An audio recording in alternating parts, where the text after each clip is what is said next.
Somebody finally told Dementia J. Trump that he's been calling Biden Obama for the last few months. So he has fabricated a backstory that whenever he has made this cognitive gaffe, it has been, quote, sarcastic, unquote, so he could indicate that others may actually be running things at the White House. And just to sell this excuse even harder, Trump has now begun to do the one thing that could most easily give back his poll numbers lead, particularly his improving numbers with minorities, the one thing that could most easily destroy Trump's arguments about inflation under Biden, the one thing that would be the first answer to the Biden campaign team's prayers. Trump has attacked ObamaCare. He has insisted he and the Republicans should never give up on terminating ObamaCare. Just when most people had forgotten that the organizing principle of the Republican Party for a decade was repealing Obamacare, that Republican after Republican had stepped on this same rake, that the thwack of that rake ended the career of Republican after Republican. Just when most people had forgotten that Trump's most abject, most easily understood and digested failure was his inability to do anything about Obamacare, that he announced he would be putting his new replacement for Obamacare in within 2 weeks. And that was on July 19th, 2020, and that was 175 weeks ago. Just when most people had forgotten that he has promised to repeal and replace Obamacare at least 29 times, just when Trump was showing surprising support from blacks and Hispanics, he has promised to destroy Obamacare, which is approved by nearly 80% of blacks and nearly 70% of Hispanics. And because of Obamacare, the rate of the uninsured among those two groups has dropped roughly in half since 2010. Just when Trump and Biden and the events of mankind had tilted the entire profile of the election into things that favored Trump, Trump just brought back from the dead what might be the last issue in which Democrats completely kick Republican ass. An NBC poll in September, 2 months ago, said Democrats are trusted over Republicans on health care by 2-1. To sum it up, as an unnamed Biden advisor told NBC, it's almost perfect. I don't know about the adjective. It may be perfect. It's almost perfect that Trump would pick the one thing they haven't really put front and center, which we know is incredibly unpopular, and say, yeah, I'm going to do this too, unquote. And whoever he is, the unnamed advisor went on to say that Trump had opened the door to Biden campaigning not just on the tough for many to digest issues of democracy and freedom, but on the thing that really helped beat Trump in 2020. Look what this idiot is going to do to your insurance bills and your health care program, which you now like, and how many seniors Trump will make choose between food and medicine. And guess who was in front of a microphone before nightfall? My predecessors, once again, God love him, called for cuts that could rip away health insurance for tens of millions of Americans in Medicaid. They just don't give up. But guess what? We won't let these things happen.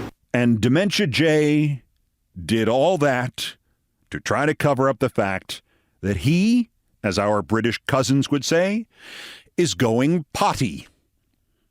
And do not suppose for 1 minute that Trump will realize what an unforced error he has made. Sure, he should have just ignored it. He should never have brought up calling Biden Obama. He should have just taken the win, because despite the obviousness of his mental decline every time Trump forgets who is president and who was president, his cult roars approval at that. Because just the name Obama is red meat to them, even if they don't buy into this newest Trumpist conspiracy theory that Obama is really still running things.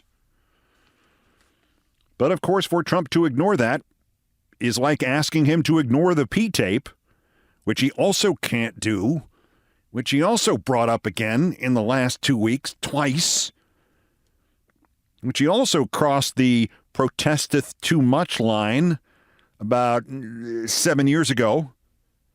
When silence is the best option, he must make noise. It is how Trump's brain is miswired.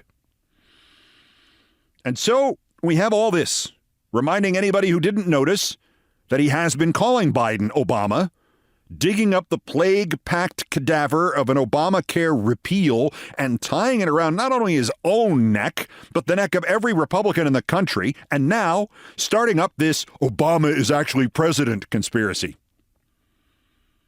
Of course, there is every chance he didn't start this Obama is actually president conspiracy theory. The attack on Obamacare followed.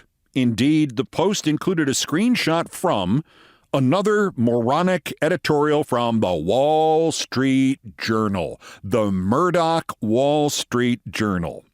And yesterday's Pee Wee Herman-esque, I meant to do that, explanation of conflating Biden and Obama again, was posted at 8:08 a.m., Thus, it followed by exactly 44 minutes the honking of one of Trump's absolute favorite propagandists, the human deviated septum herself, Maria Bartiromo of Fox News, who was asking a guest, "So who is running the show here? Does Biden know what's going on, or is he being directed by President Obama?" So now we have the Obama chicken and the Obama egg. And I don't know which is first. Did Trump hear about his having called Biden Obama, and so he thought up this remarkable, that's because Obama's running things thing, and then he got the word out to two of the ugliest appendages on the News Corpse, the Journal editorial board and the Bartiromo show, to seed the ground for him in advance before he said anything? Or did he really just look at the Journal editorial and say, "Oh, damn, I forgot to destroy this thing everybody loves. I'll do that now"? Or did he hear Bartiromo ask her, "Who is running the show here?" question, and grab that as a convenient alibi? The answer, of course, is who cares? The point, unfortunately, is that while you and I lose sleep over the whole democracy versus dictatorship issue, this election is likelier to be decided by the cost of healthcare plans. Period. Costs of lots of things, but healthcare plans. And as damnable as that is, this is one we cannot even entirely assign to Trump's poisoning of America and the utter moral corruption of the new Republican Party. Cheap gas has always been more important, decisively more important to a huge percentage of Americans, more important than whether or not their neighbors vote or whether or not anybody ever votes ever again. The exact percentage may have been moved by Trump, but he didn't move it that much. Self-interest is the American way. And for half a century, it has been the Republican Party's modus operandi. Hell, Huey Long was on a trajectory to challenge FDR for the presidency before he got shot. And when George Wallace got 32% of Hubert Humphrey's vote total in 1968, George Wallace was not only a registered Democrat running as an independent, but 4 years later, George Wallace ran for the Democratic nomination. And oh, by the way, this was playing out while this country actually elected a thug named Richard Nixon and then re-elected him. You and I know that if Trump wins this election, it'll be the last election we ever have. Tens of millions of voters don't know, or don't care, or wouldn't care if they did know. But hit Trump constantly and effectively on the whole dictatorship thing, and connected to the idea that under dictator Trump, inflation is going to go wild again because dictator Trump is going to slap a 10% tax on anything you buy from another country, and because dictator Trump is going to eliminate your health care plan and replace it with something worse that costs you more. Do that successfully, effectively, and he's dead. And the Republicans are dead. And guess what, Dementia J? If you lose 2 straight presidential elections and 2 straight midterms and nearly all the off-year elections in between, I don't care what kind of cult you've got there. The people with the money are not going to underwrite Mr. Personality over here, whether he's Trump or Jesus H. Christ fresh off the cross. And oh, by the way, the Washington Post reported yesterday that panic is beginning to set in at the RNC because as of 28 days ago, the RNC reported having in the bank $9,100,000. And that is not just the lowest count and amount in the account since February of 2015, but it is less than half of where the RNC was at the end of November 2015. And it's about 15% of what they had in the bank in November 2019. And the RNC is now going to have to waste lots of that on defense because Trump just handed Biden a complete 100% gift because he could not just ignore his gaffe. He could not just let it go. No, he had to mean Obama because he's smarter than everybody else. In fact, smarter than anybody else ever. And he aced his cognitive test, and he met Obama because Obama is secretly running the show, and so they have to defeat Obama again, and that starts by, hand me that magic marker. I'll write it here on the map. Defeating ObamaCare. And so what if it failed the first 29 attempts to defeat ObamaCare? You never heard of the 30th time's the charm? As they say, thanks, Obama. Back to Maria Bartiromo. And given how personally invested in the insanity she was and is, it is kind of amazing that Fox did not fire her after the Dominion disaster, but they didn't. And here she is, just about one rabbit hole over from saying that no, Obama isn't pulling Biden's strings. It's JFK Jr. who's pulling Biden's strings. And again, I am beginning to wonder if Fox is all out of evil genius juice. Evil? Well, they still got plenty of evil. But the entire premise of the Fox perpetual motion propaganda machine, and remember, it's been running nonstop since the new Speaker of the House, Mike Johnson, was 24 years old and fresh out of law school. The entire premise was that as dangerous and dishonest and terroristic as Fox got, it always left a trail of breadcrumbs behind it so that when it needed to leave its Unabomber shack in the Murdoch woods to come back into the real world to pretend it was an actual news organization, it could still do so. Well, that's it. Fox has run out of breadcrumbs. Last night, it was still pushing this corrupt claim that Joe Biden was facing questions about his age, even on his Thanksgiving vacation on Nantucket. This time, it was Dana Perino, who is an enduring nitwit, an impossibly empty-headed person, who played the tape of the age question being yelled at Biden by a reporter she and Fox did not identify. The reporter was, of course, a Fox News reporter. In fact, last Saturday, when all this started, that reporter himself went on the air and said that President Biden, quote, continues to face questions about his age, even here in Nantucket. Then he played a tape of himself yelling the question while never saying it was himself yelling the question. This has been described in many quarters as astroturfing, but that doesn't quite capture the degree of dishonesty involved.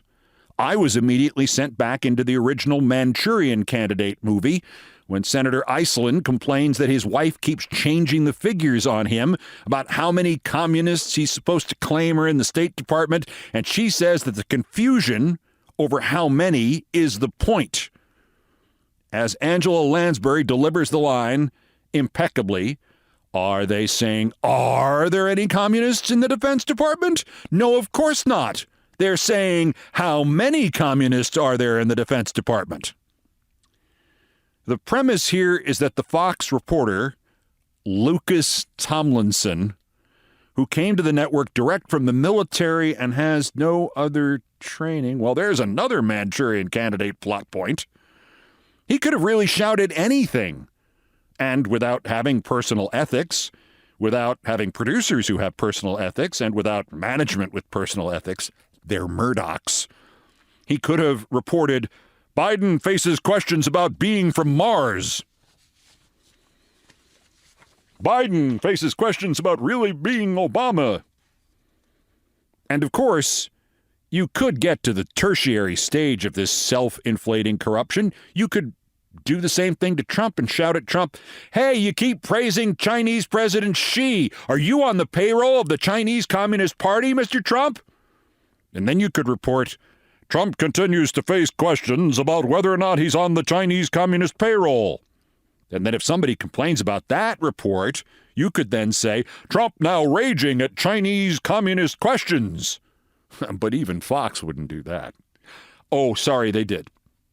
Because after stage 1 with this Tomlinson clown, and after stage 2 with Tomlinson and this Perino clown, came stage 3 with Tomlinson and Perino and this clown Harris Faulkner, and she played the tape of Tomlinson and Biden, and she said, "The president was not happy about some of the questions from our very own Lucas Tomlinson."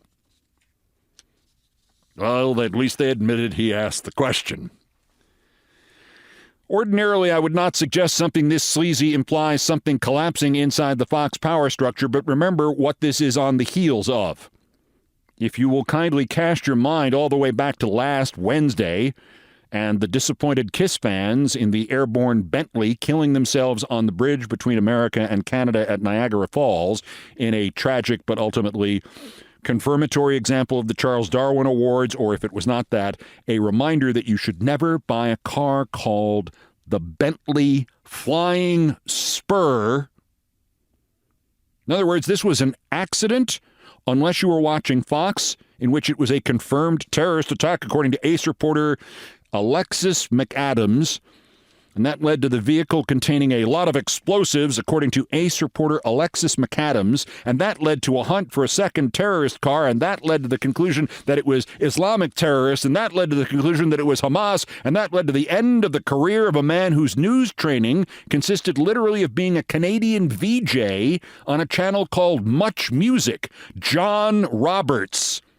Although while introducing music videos, he used to be J.D. Roberts, and he was actually born John Roberts' son, which is a lot of name changes for a guy with that vanilla a name, isn't it? "We don't know," he said, "how long the people who perpetrated this attack have been in this country. Did they recently come across?" Yeah, J.D. looks like about 53 years ago each. "Did they come into the country legally?" Born here. "Did they come across illegally and claim asylum? Were they some of the nearly 1 million gotaways who come into this country?"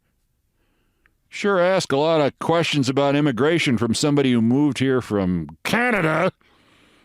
"Were they radicalized in this country? Were they radicalized at all? Did they come into the country that way? There are so many questions yet to be answered. But first, the Buggles and video killed the radio star." Fox News and the Republicans they turned to responded to this fiction by, in short, orgasming. Vivek Ramaswamy said, "He told you so.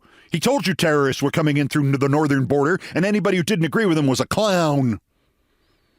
Ted Cruz wrote, "This confirms our worst fear." Now, my worst fear is being stuck in a room with Ted Cruz. A Florida congressman named Corey Mills sprang to action and demanded that Biden immediately secure borders and conduct full post-blast analysis, intel reports, and prepare for follow-on incidents, probing attacks, a compromised or detected bomber, secondary triggerman, malfunction, or diversionary attack away from southern border should not be out of consideration.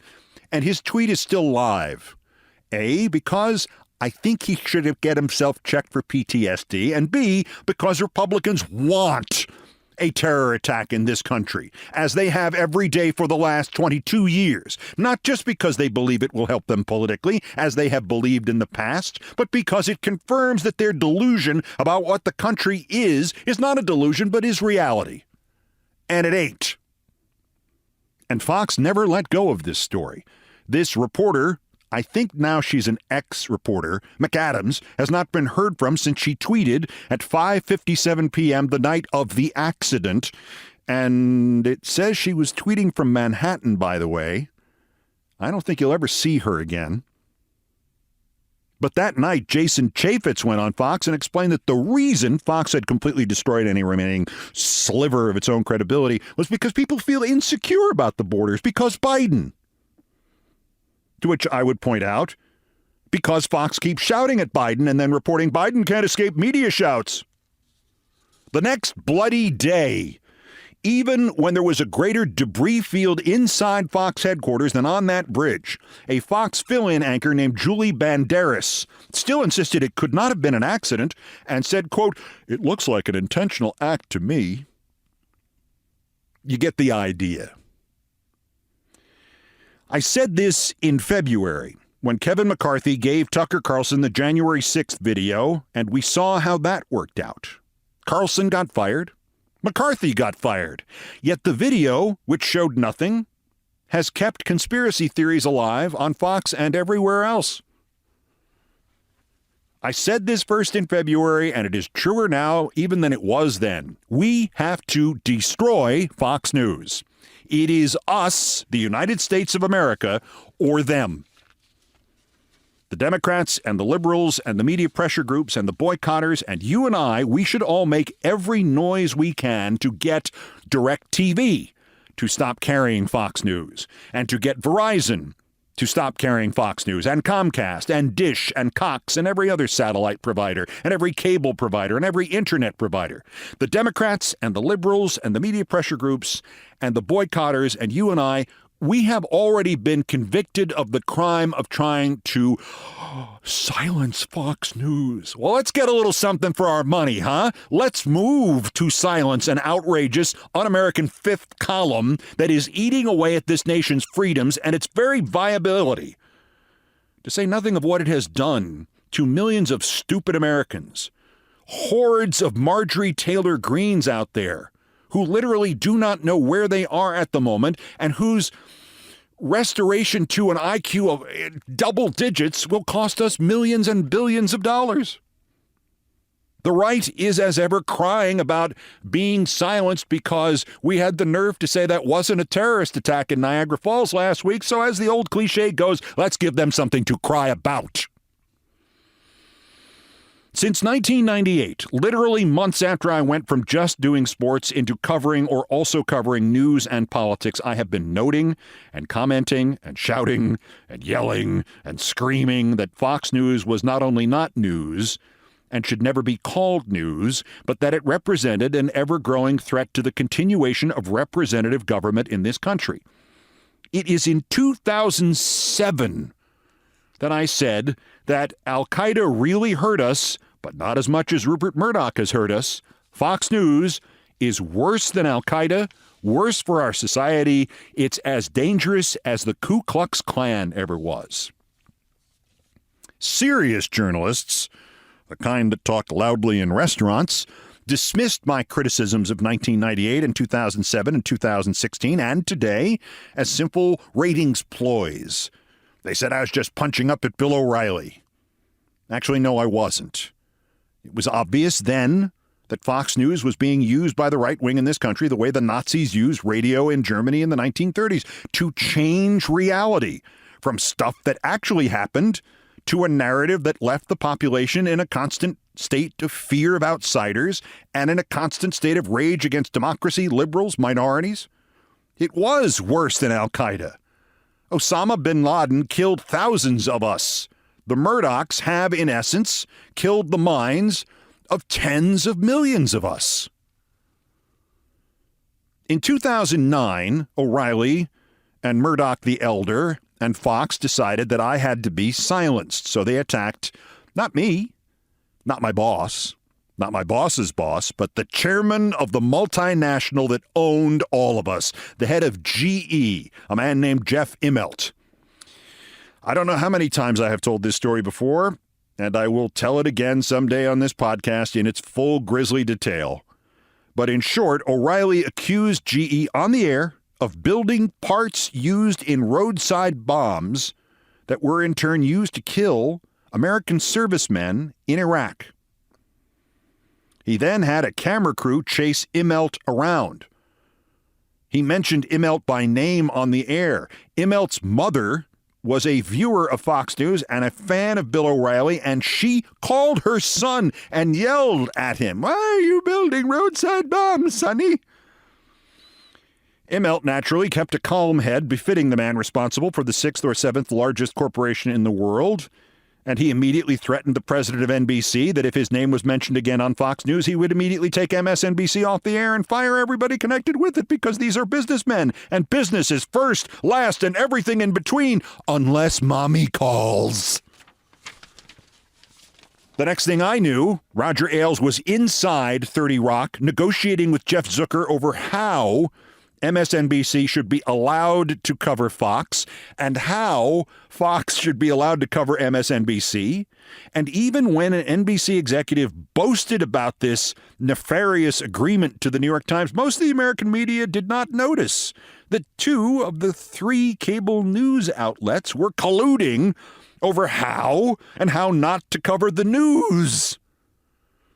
Most that did simply wrote it off to me trying to get ratings and dismissed what I did as the liberal version of Bill O'Reilly, only while still wearing pants.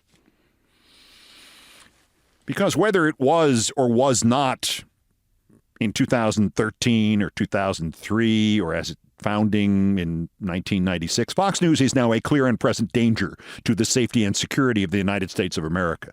It is, whether because of sheer fascistic empathy and sheer spite, or more likely just for the money. It has been and remains a propaganda arm both of the anti-democratic conspiracies in this country and of the government of Russia that is promulgating many of those conspiracies. And yet, having already achieved that status, anti-American conspiracy-spreading monopoly, from that point, Fox has still somehow managed to jump another shark. Hannity and Ingram and little Jesse Waters and Maria Bartiromo and all the rest, they are one thing. But this last week was the so-called news part of Fox News, terrorizing America and doing everything possible to make sure its mistakes and assumptions and unprincipled indulgences were given as wide an airing as possible. Fabricated news, followed days later by more fabricated news, this time from its anti-Biden file. Enough of this. As a nation, we must discontinue Fox News. We did it to Big Tobacco. I would argue to you that Fox is more dangerous to Big Tobacco and its effects more incurable. Fox News is now the terrorist headquarters sending encrypted messages, and for that matter, they are not very encrypted messages, to the operatives subverting the nation. If your cable carrier carries Fox News, cancel your cable. At least that's a start.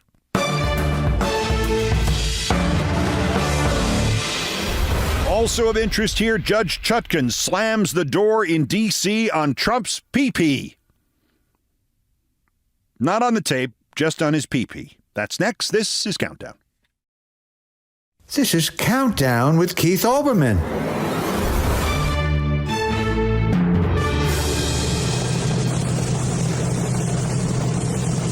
Postscripts to the news. Some headlines, some updates, some snark, some predictions. Dateline Washington, still nothing out of the D.C. appeals court about the Trump gag order imposed by Judge Tanya Chutkan and then stayed by Judge Dilettante J. Condescension and her 2 colleagues. On the other hand, Judge Chutkan has now rejected a Trump defense motion to subpoena, quote, missing material from the January 6th committee. The judge writes that the defendant has not carried his burden of justifying the issuance of the subpoena, notes the inconvenient fact that there aren't any missing materials from the January 6th Congressional Committee, and refers to this as a, quote, fishing expedition. As if Trump has ever had a piece of fish in his life. Dateline Glens Falls, New York. Speaking of that gag order, the Congresswoman Elise Stefanik, the Dolores Umbridge of the New York 21st, has congratulated herself on it. Quote, I fought to lift President Trump's gag order and won, but the fight doesn't end here. Together we can protect all Americans' First Amendment, blah, blah, blah, blah, blah. It's hard to tell if Stefanik is the dumbest person alive or she just thinks her constituents are, but a congresswoman, any representative, doesn't have a damn thing to do with judges lifting gag orders. Judges appointed by Biden and Obama, by the way, in a criminal trial. She might as well have been claiming, I fought for the sunrise to happen this morning and won, and together we can ensure more sunrises in the days to come. Oh, God, why did I give her that idea? Dateline New York. Once again, if you are paying for the New York Times, however much you actually pay for it in whatever format, you are paying too much. It's not all the news that's fit to print. It's all the news except our writers want to save some for more money later. Jonathan Swan and Maggie Haberman of the Times have signed a deal to write what Axios calls the definitive book about Donald Trump's final act in public life, to be published in 2025. So that means anything you read in the Times or from Swan or from Haberman in any other venue between now and then, just assume that, like Haberman last time or Bob Woodward or anybody else who wrote a Trump book, you are not being told everything they know. They are saving news for their book and the big payday yet to come. Or, worse yet, like many of them, they have made a deal with Trump for him to tell them the truth, and they'll sit on the truth until after the election, sometime in 2025, by which time, if they do sit on it, and I actually recommend that these two do sit on it, Trump may have seized power again, and he may have begun to lock up people he doesn't like Jonathan Swan and Maggie Haberman. Because you know what, guys? You don't make deals with the devil, you morons. You know what this makes you guys are? You know what you are here? Yes, we're just arguing about the bill.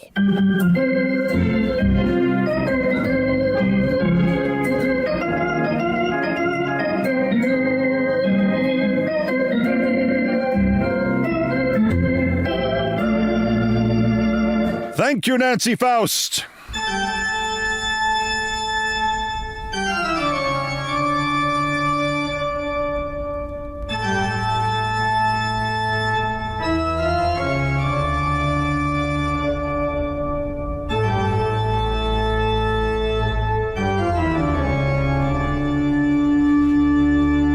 Still ahead of us on an all-new edition of Countdown, AI, artificial intelligence at SI.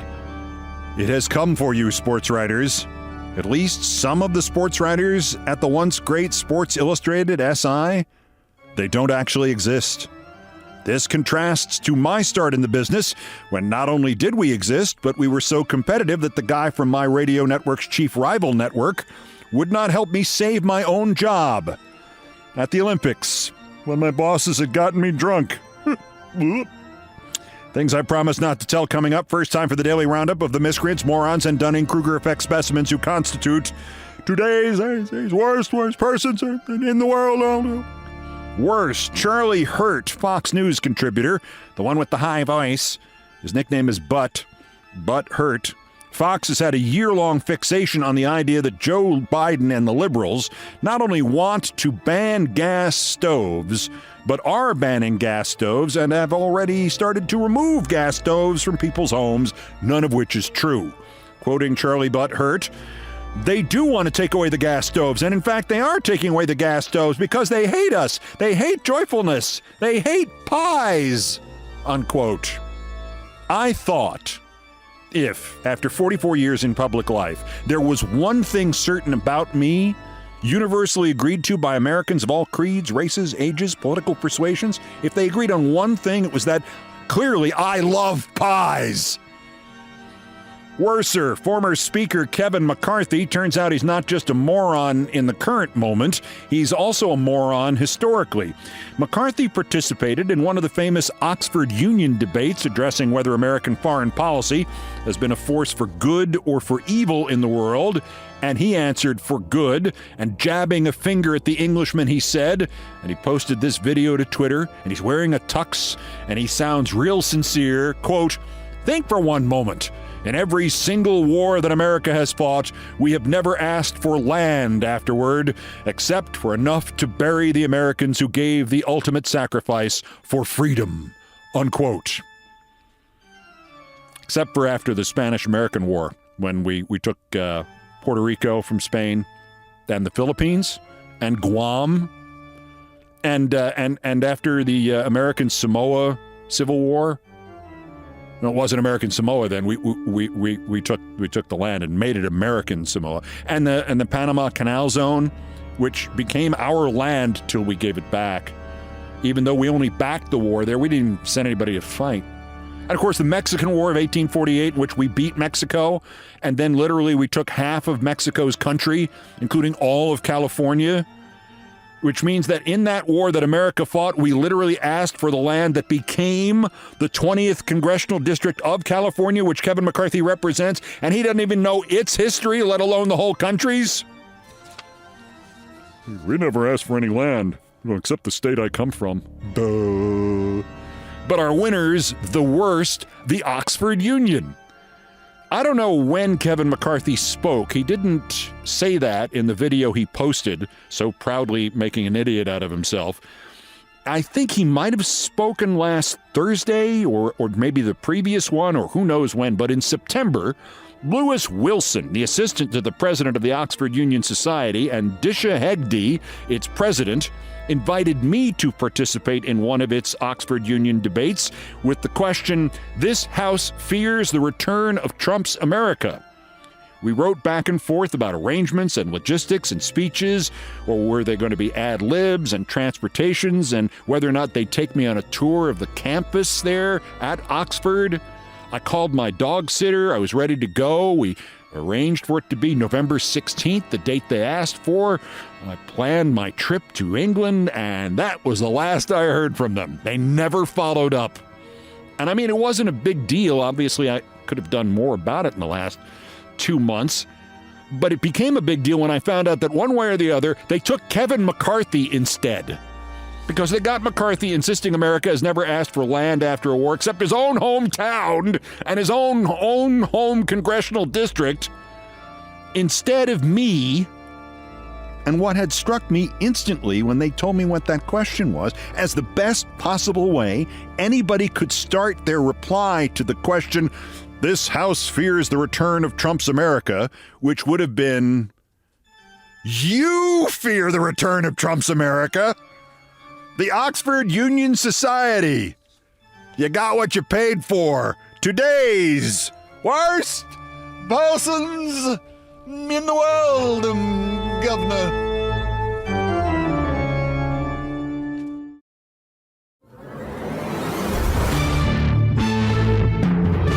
To the number one story on the countdown and things I promised not to tell. And before I tell my part of it, you heard this story about Sports Illustrated and its staff of sports writers, some of whom don't exist. It was the website Futurism that apparently uncovered this, whether it was the images of the writers that tipped them off, and that blank stare in the eyes, or the sentences attributed to the writers, like the one about volleyball, warning that the sport, quote, "can be a little tricky to get into, especially without an actual ball to practice with." Or maybe it was the fact that Sports Illustrated might have claimed that it had a new writer named Drew Ortiz, but he had absolutely no social media profile whatsoever. Or maybe it was that if you clicked on the profile of Drew Ortiz, it directed you instead to the page of somebody else named Sora Tanaka, fitness guru on the product reviews team, and then her page disappeared, and suddenly it was like the old Twilight Zone episode where 3 astronauts come back from space and one of them starts feeling weird, and then he picks up a newspaper and he lets out a scream because the headline reads, "2 astronauts return from space," and suddenly he disappears. That's what happened at Sports Illustrated. Futurism reports that the work of Drew Ortiz and of unnamed other Sports Illustrated writers was in fact generated by artificial intelligence. And the picture of Drew Ortiz on his profile page, it was available for licensing from a site that sells AI-generated headshots. He's a, quote, "neutral white young adult male with short brown hair and blue eyes." Sora Tanaka's head is apparently available from the same site. It's creepy. It's kind of sad. I mean, Drew Ortiz has the look in his eyes like, why don't I exist? And soon it will be everywhere because sports reporters who don't exist cost way less than sports writers who do. Actually, not that way less. When I broke in 1979, I was paid $16,500 by United Press International, and it was a union job based on seniority, and I didn't really have any. 5 days a week of work, usually about 35 sportscasts, all of which I had to write, and I had to edit material and literally cut audio tape, and I had reporting assignments to do, etc. All the training in the world, mind you. But, to be honest, by the end of the 6th or 7th month, I was so tired I sure felt like I, too, had been generated by artificial intelligence.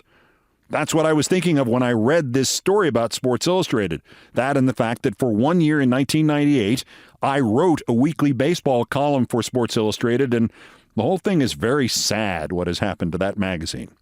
But honestly, when I broke in, I guess I would have actually appreciated having an artificial intelligence doppelganger, a second Keith Olbermann, who could generate scripts for my UPI sportscasts, or do the reporting for me, or get up early in the morning, especially that one day 6 months into my first job when I awoke at the 1980 Winter Olympics in Lake Placid, New York. The alarm goes off. It is pitch black in my room at the Swiss Acres Motel. It is Valentine's Day, and I am still drunk. Keith knew he was in trouble. But I was also 21 years old, and in fact, my 21st birthday had only been 18 days earlier, so somehow I survived. Showered, dressed, packed, and I mean I packed 2 cassette tape recorders, 4 sets of batteries, an audio processing machine that weighed like 14 pounds, the 9-volt batteries it took, I think it was a dozen of them, a telephone, a backup telephone, 12 assorted patch cords, 2 loose-leaf notebooks, about 8 pens, 2 microphones, 2 extra pair of socks. Then I got dressed, 2 full sets of thermal underwear, shirts, sweaters, snow pants, snow shoes, because it was 11 degrees below zero that morning. I got something quick to eat at the commissary, and I made it out somehow to the line for the bus from the Lake Placid Olympic Center to the Lake Placid Transportation Center to Lake Placid's own Whiteface Mountain, then on to the snow track, the open-penned mountain tractor that went up the side of Whiteface Mountain and took me to the finish line of the 1980 Olympic men's downhill ski final. Still drunk. That is how a reporter covered the Olympics nearly 43 years ago. You drank. You woke up, you went, you stood near the finish line, and when the skiers completed their runs, you hiked or wobbled over to them, and you took out your microphone or your pen and you interviewed them like 2 minutes after they had finished hurtling towards you down the hill. You could see almost nothing of the race from there. There were no TV monitors. Basically, your only clue was the sound of the crowd that would give you about 30 seconds worth of warning that the skier was coming over the near horizon, and you should be prepared to flee just in case he or she wiped out. Also, you were on top of a mountain at the dead point of winter, and whereas it might have been a balmy 11 degrees below zero in the comfort of the Swiss Acres Motel, with the wind chill at the base of the mountain, it was 48 below zero. And there had already been 4 inches of new snow since the sun came up. Which is where the still drunk part came in handy. My bosses at my first job, the 1,000-station radio network called United Press International Audio, had decided the night before to teach me how to drink while on assignment. My bosses were the bureau manager for that part of UPI, the late Stan Sabick, who had hired me, and Sam Rosen, the sports director of the network, who not only somehow survived being my first boss, but today, just 43 years later, is still working as the television voice of the New York Rangers hockey team and is in the Hockey Hall of Fame. So I guess my reputation as a tough employee is wildly overrated, or at least Sam thinks so. Sam and Stan kept me drinking at the motel until 2 a.m., knowing full well that I had to get on the 6 a.m. bus to go cover the men's downhill because it was the two of them who had assigned me to go cover the men's downhill. And bluntly, I was surprisingly pleased with myself that freezing morning because I had indeed learned how to drink while on assignment. I had somehow found the phone jack for the UPI phone buried under all the new snow, which of course was buried under all the old snow, attached the phone to it, gotten a dial tone, called the office, checked the alligator clips with which I would feed the tape, and all was well. Until I went to put a cassette tape into the cassette recorder. I didn't have one. Fat lot of good 2 cassette tape machines gonna do you without a cassette to stick in one of them. I looked forlornly around the base of Whiteface Mountain. 1,200 feet above sea level as we were, there was a surprisingly nice chalet and a decent restaurant, but there were no Radio Shacks or other electronics stores. There was, however, one other radio guy, Jack Briggs, from the Associated Press Radio Network, the nominal arch rival to our own UPI Audio. I knew Jack a little. He was a nice guy. I went and explained my plight, making sure to blame my bosses for my predicament. "Oh, man," he said, his breath turning into first steam and then ice cubes. "I'm so sorry, but I can't give you a cassette. I'm sorry, you're UPI and I'm AP." Oh, how I laughed. That was a great line to say to a rookie reporter still drunk, thanks to the initiation rituals of his own bosses, the possessor of one great buzz but 0 audio cassettes. Jack Briggs could tell I thought he was kidding. That's when he said, I'm not kidding. Look, if my boss Shelby Whitfield ever found out, he'd fire me." I suddenly wasn't drunk anymore. Not at all. My boss will fire me. Briggs was adamant. I can't run the risk of Shelby finding out. I have to confess, I shouted, "How in the hell is he going to find out, Jack?" I think subconsciously I was hoping to create an avalanche, which would have been a better solution than the one I was faced with. I said to him, "There's you, and there's me, and we're on top of a goddamn mountain, and Shelby Whitfield, your boss, is in Washington, D.C., and he's a drunk, and he's probably more drunk than I am, and he'd probably thank you for helping me to drink more." Briggs would not budge. I told him I would pay him. I told him I would give him the cassette back after I fed my boss the interviews over the phone so there'd be no evidence and he wouldn't even have to do any interviews. No good. "I'm sorry, and I know you're going to tell this story about me for a while." As he walked away from me, I shouted after him, "Forever!" Turned out there was no Radio Shack and no camaraderie, but there was a West Coast newspaper reporter atop the mountain who heard some of this conversation. I guess I yelled a little loudly at Mr. Briggs. Some guy standing next to a St. Bernard told me to quiet down. He mentioned something else about the avalanches, or maybe I dreamed that part. I don't know.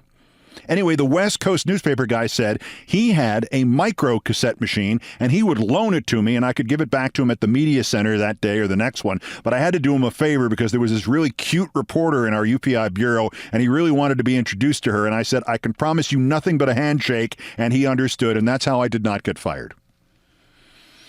But of course, a story like this has punchlines. And this one has 2 of them. The first is 2 years and a couple of months later, Shelby Whitfield asked me to lunch. He had left the Associated Press to run the sports department at the ABC radio network, back when that was not only a thing, but a big thing. We went to a terrific New York City Chinese restaurant near ABC called Shun Li. And Shelby Whitfield interviewed me for a job when that kind of job paid $80,000 a year and my very nice studio apartment in a very nice part of town cost less than $500 a month. Later, in an interesting twist, I found out the jobs didn't exist. I was mentioning the interview in a press box somewhere, I think Madison Square Garden, and there was another kid reporter named Howie Rose. And Howie is still working. He does the New York Mets games on the radio. And Howie said, "Wait, they interviewed me for that job last year. It's just an excuse for that damn Whitfield to go drink his lunch on ABC's tab." Anyway, before we started the interview for the job I did not know did not exist at ABC, I told Shelby Whitfield the Whiteface Mountain Can I Borrow a Cassette Jack Briggs story, and Shelby's exact reply was, "How in the hell was I going to find out? There was you and there was him and you were on top of a goddamn mountain and I was in Washington." Only he didn't say goddamn. "That Briggs," he added, "always trying to suck up to me. I gotta tell you something. I actually once promised I wouldn't tell you if we ever met this. When the Olympics were over and he came back to the office, he told me what happened. He expected me to be happy or give him a bonus or something, and I called him a little snitch." Only Shelby didn't say snitch, just a word that rhymed with it. The other punchline is from 1992. And remember, this happened at the 1980 Olympics. I go to work at ESPN and come in a little early to launch their radio network, a story I've told here before. And there, I find a friend of mine since my radio days who I had not seen in a year or so, and he says, "Hey, last month I was at an NBA game in Washington. I ran into Jack Briggs. He heard you were going to ESPN. He asked me if you were still telling that story about the time you got stuck on Whiteface Mountain without a cassette, and he was the only other reporter there, and he wouldn't give you a spare, and I told him you were." And I smiled and I replied, "I hope you remembered to use the word forever."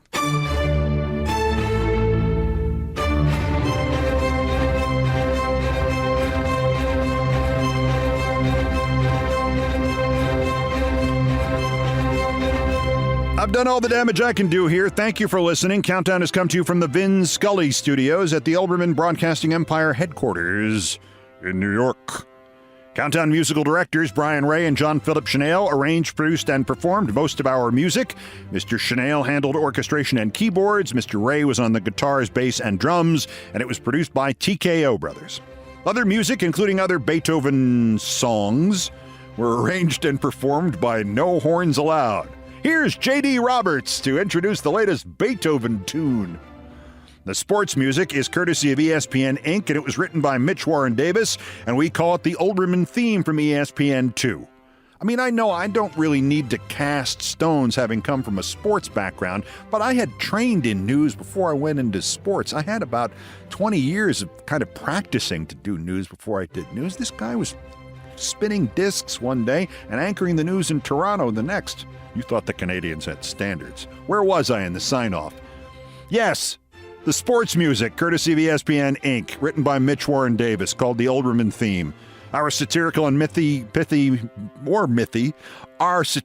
and mythological musical comments are by Nancy Faust, the best baseball stadium organist ever, and who talks better than I do. Our announcer today was my friend Richard Lewis, and everything else was obviously my fault. That's Countdown for this, the 1,057th day since Dementia J. Trump's first attempted coup against the democratically elected government of the United States. Convict him now while we still can, but not until after he calls Biden Obama again.